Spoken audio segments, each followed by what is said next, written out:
Praise the Lord. யாத்ராகமம் 18ஆம் அதிகாரம். தேவன் மோசேக்கும் தமது ஜனமாகிய இஸ்ரவேலுக்கும் செய்த யாவையும், கர்த்தர் இஸ்ரவேலை எகிப்திலிருந்து புறப்பட பண்ணினதையும், மீதியானில் ஆசாரியனாய் இருந்த மோசேயின் மாமனாகிய எத்திரோ கேள்விப்பட்ட போது, மோசேயின் மாமனாகிய எத்திரோ மோசேயினாலே திரும்பி அனுப்பிவிடப்பட்டிருந்த அவன் மனைவியாகிய சிப்போராலையும் அவளுடைய 2 குமாரரையும் கூட்டிக் கொண்டு பிரயாணப்பட்டான். நான் அந்நிய தேசத்திலே பரதேசியானேன் என்று மோசே சொல்லி ஒரு மகனுக்கு கெர்சோம் என்று பெயரிட்டிருந்தான். என் பிதாவின் தேவன் எனக்கு துணை நின்று பார்வோனின் பட்டயத்துக்கு என்னை தப்புவித்தார் என்று சொல்லி மற்றவனுக்கு எலியேசர் என்று பெயரிட்டிருந்தான். மோசேயின் மாமனாகிய எத்திரோ மோசேயின் குமாரரோடும் அவன் மனைவியோடும் கூட அவன் பாளையம் இறங்கியிருந்த தேவ பர்வதத்தினிடத்தில் வனாந்திரத்துக்கு வந்து, எத்திரோ என்னும் உம்முடைய மாமனாகிய நானும் உம்முடைய மனைவியும் அவளோட கூட அவளுடைய 2 குமாரரும் உம்மிடத்திற்கு வந்திருக்கிறோம் என்று மோசேக்கு சொல்லி அனுப்பினான்.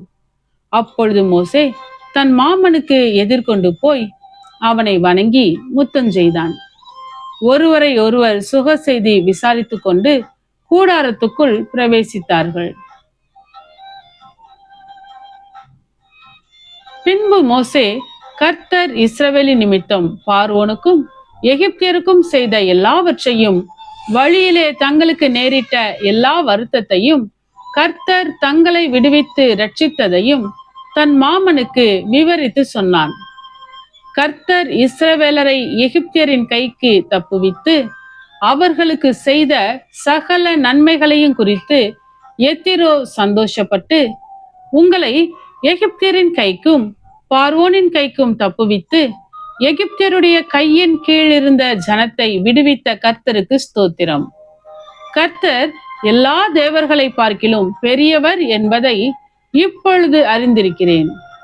அவர்கள் இடும்பு செய்த காரியத்தில் அவர்களை மேற்கொண்டார் என்று சொல்லி, மோசேயின் மாமனாகிய எத்திரோ சர்வாங்க தகன பலியையும் மற்ற பலிகளையும் தேவனுக்கு கொண்டு வந்து செலுத்தினான். பின்பு ஆரோனும் இஸ்ரவேல் மூப்பர் அனைவரும் வந்து மோசேயின் மாமனுடனே தேவ சமூகத்தில் போஜனம் பண்ணினார்கள். மறுநாள் மோசே ஜனங்களை நியாயம் விசாரிக்க உட்கார்ந்தான். ஜனங்கள் காலமே துவக்கி சாயங்காலம் மட்டும் மோசேக்கு முன்பாக நின்றார்கள்.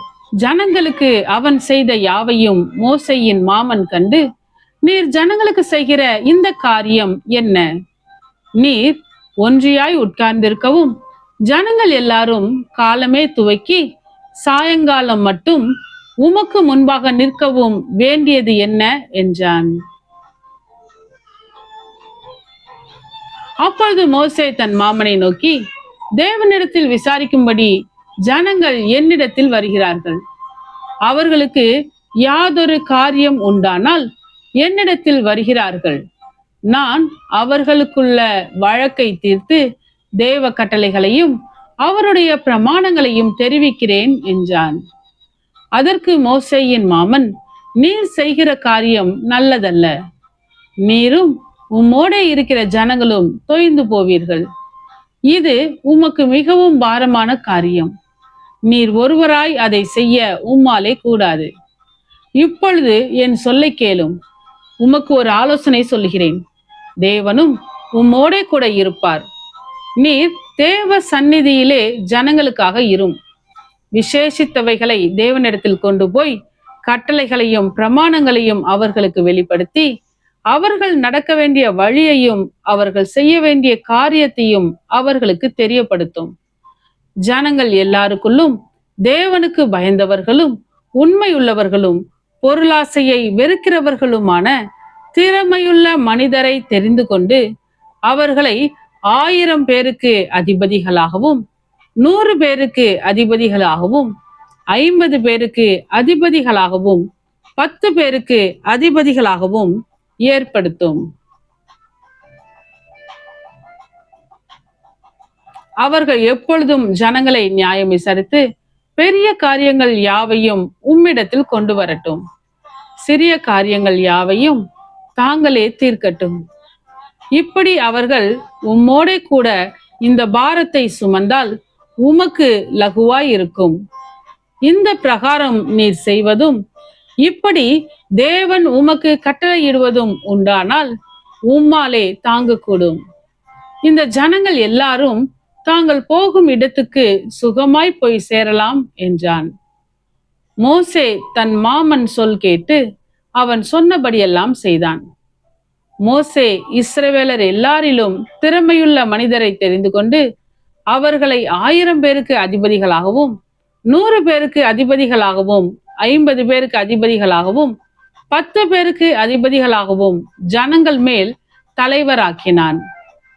அவர்கள் எப்பொழுதும் ஜனங்களை நியாயம் விசாரித்தார்கள்.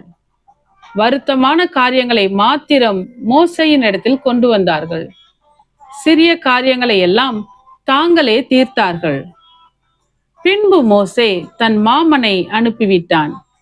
அவன் திரும்ப தன் தேசத்துக்கு போய்விட்டான். கர்த்தாவே, உம்முடைய வசனம் என் கால்களுக்கு தீபமும் என் பாதைக்கு வெளிச்சமுமாய் இருக்கிறது. இருளான என் வாழ்விலே நீர் தந்த உம்முடைய வேத வசனத்தை தினமும் படித்து வசனத்தின் வெளிச்சத்திலே இடராமல் நடப்பேன். ஆமென்.